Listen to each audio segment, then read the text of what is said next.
Très bien. Dans cette démo, nous allons modifier ou personnaliser la configuration de corps DNS. Le but étant ici d'utiliser des redirecteurs personnalisés et une configuration DNS de port personnalisée. Mais avant cela, nous allons réanalyser notre config map et donc le fichier manifeste. Je vais du coup relancer cette commande. Hop. kubectl get config map namespace kube-system core DNS et j'envoie. Alors, nous avons dit que le fichier de configuration qui sera mappé dans notre déploiement, c'est core file.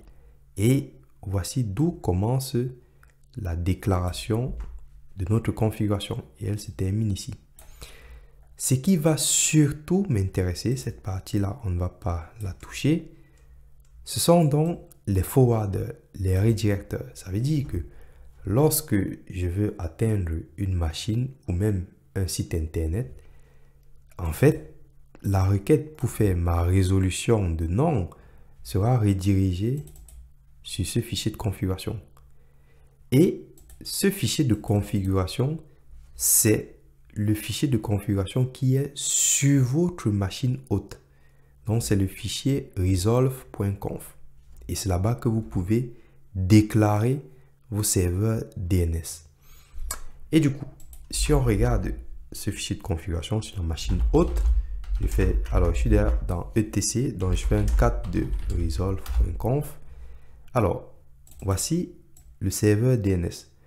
Le serveur DNS, c'est la machine hôte en réalité. Elle fait office de serveur DNS, sauf que comme ma machine hôte a accès à Internet, j'utilise les serveurs DNS de Google sur ma machine hôte. C'est pour cela que je peux faire un ping de www.google.fr.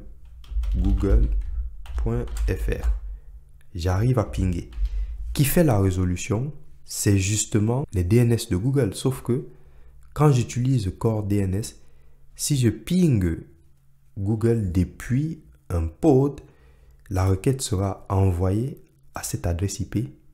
Comme ça, c'est l'adresse IP du serveur DNS de cette machine et que cette machine est connectée sur Internet et donc va renvoyer la requête ou va forwarder la requête au serveur DNS de Google. Et c'est eux qui vont forwarder la requête vers les autres serveurs pour que je puisse atteindre l'adresse www.google.fr.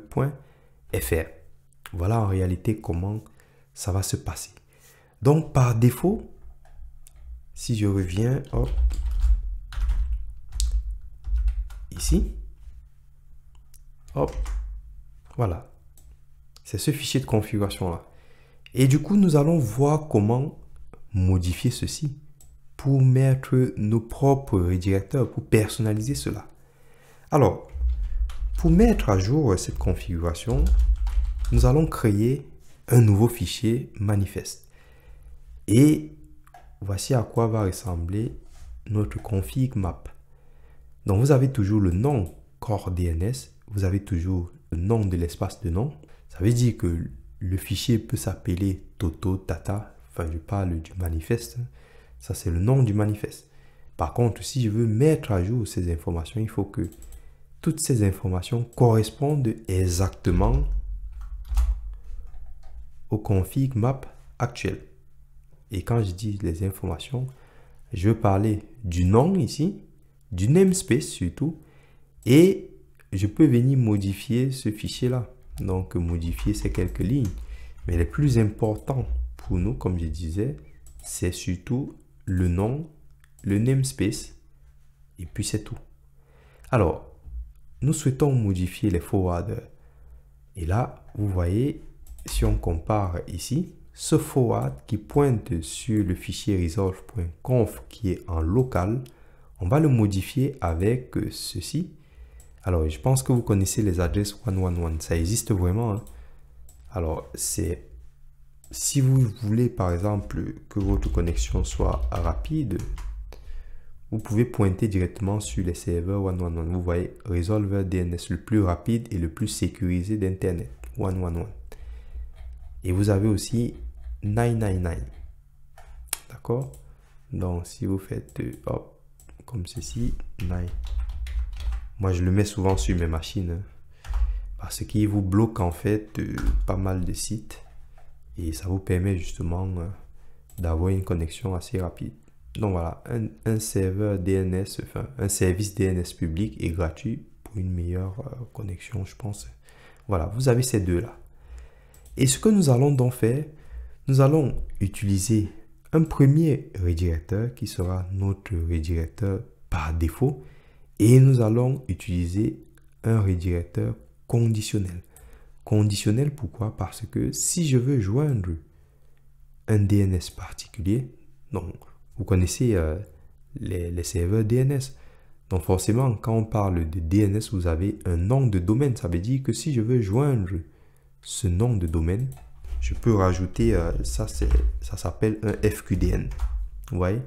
Ça veut dire que s'il y a une machine qui se nomme Toto, donc si je fais un ping de Toto et que toutes les machines sont dans ce domaine, alors le FQDN, donc le nom complet de la machine ou le nom de domaine complet de la machine, c'est toto.titmemore.fr. Et donc vous pouvez avoir par exemple pod 1 comme ceci, pod 2, etc. C'est pour cette raison que on met uniquement le nom de domaine et à chaque fois que quelqu'un va faire une requête soit vers un site internet, il va faire www.titmemore.fr. Il peut y avoir des machines qui se nomment Toto, hein, ou alors net.titmemore, ça existe. Hein. Donc ne pensez pas que c'est uniquement 3W. 3W, c'est le nom d'un répertoire. Et vu que c'est une machine sur laquelle nous avons créé ce répertoire, alors le nom de la machine complet, c'est www.titmemore.fr. Enfin, c'est intéressant pour ceux qui connaissent les DNS, mais c'est pas grave. Restons sur le nom de domaine uniquement. Ceci dit, toute personne qui veut aller sur une machine qui utilise ce nom de domaine va passer par cette adresse IP. Donc la requête va être forwardée sur ce serveur DNS et c'est ce serveur DNS qui va aller chercher les machines qui utilisent ce nom. Tout simplement. Donc ça c'est une requête conditionnelle. La condition c'est le nom de domaine et ici vous avez une requête en amont où il n'y a pas de condition. Donc je copie tout ceci, hop, comme cela, voilà, je sors d'ici, clear, hop, et ensuite je vais faire mkdir, on va mettre ici core DNS, voilà, chain directory core DNS, et là je vais faire je vais l'appeler, on va faire sudo nano de core DNS. Et là, config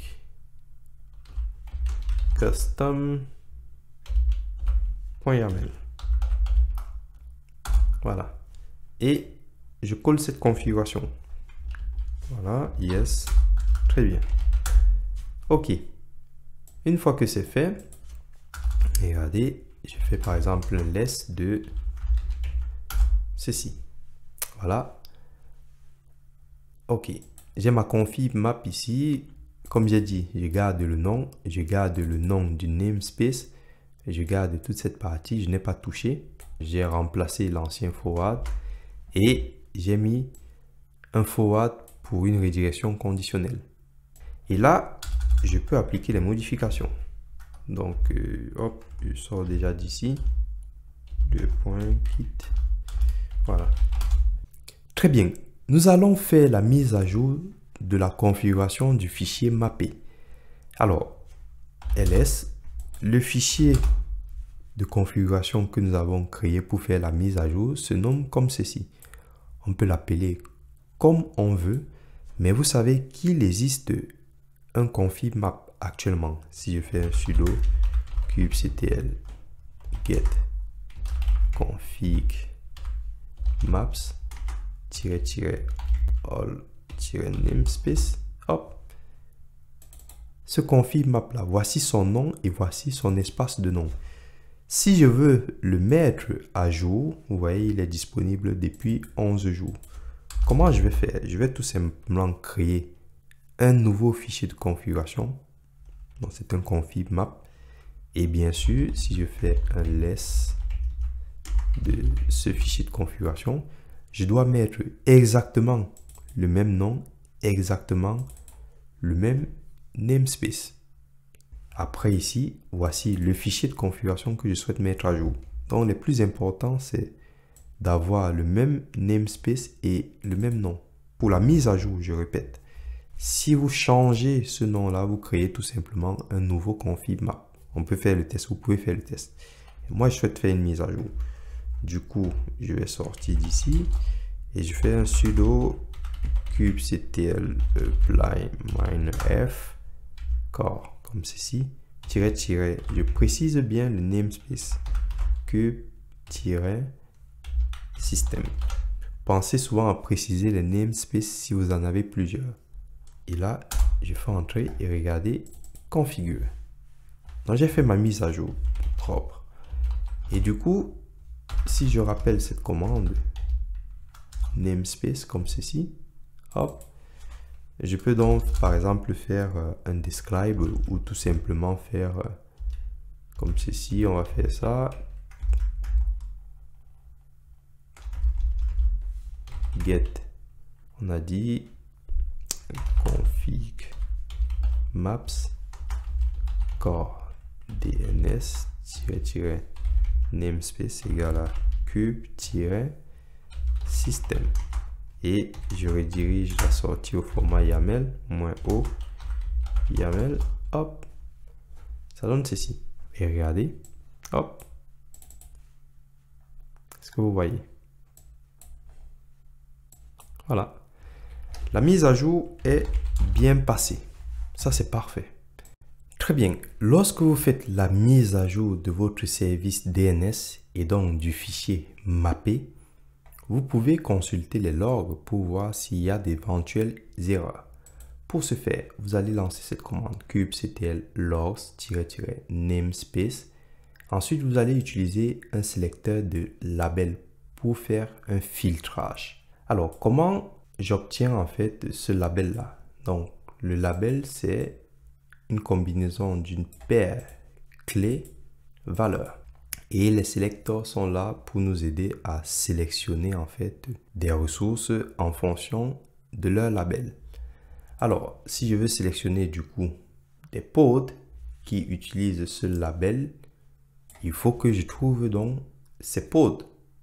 Première des choses, je fais un sudo kubectl get pods -namespace égale à cube-system. Voici les pods qui nous intéressent. Et donc, je peux voir la liste des pods. Et maintenant, je vais filtrer sur des pods particuliers. Par exemple, j'ai 2 pods ici, des corps DNS. Ce sont ces pods qui m'intéressent. Comment je fais pour obtenir leur label? C'est simple. kubectl get pod. Voilà, je mets le namespace et ensuite je fais show labels. Comme ceci.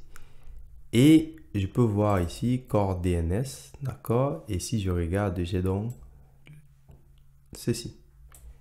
K8s-app, donc ça c'est la paire clé et ici la valeur. C'est donc pour cela que si je sélectionne ça, ça veut dire que je veux en fait sélectionner ce pod. Sauf que c'est un déploiement, ça veut dire qu'il y a 2 pods qui utilisent ce label-là. Donc pour ma part, c'est très intéressant parce que lorsque je lance cette commande, je log en fait les 2 pods. D'accord? Pas un seul pod, les 2. Parce qu'ils utilisent le même label. Et donc si je fais sudo, voilà, j'envoie.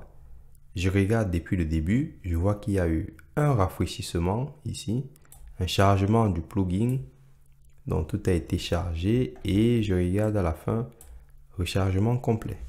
C'est pour cette raison que si on sort d'ici, CTRL X, si on fait sudo kubectl get config maps, et là je mets core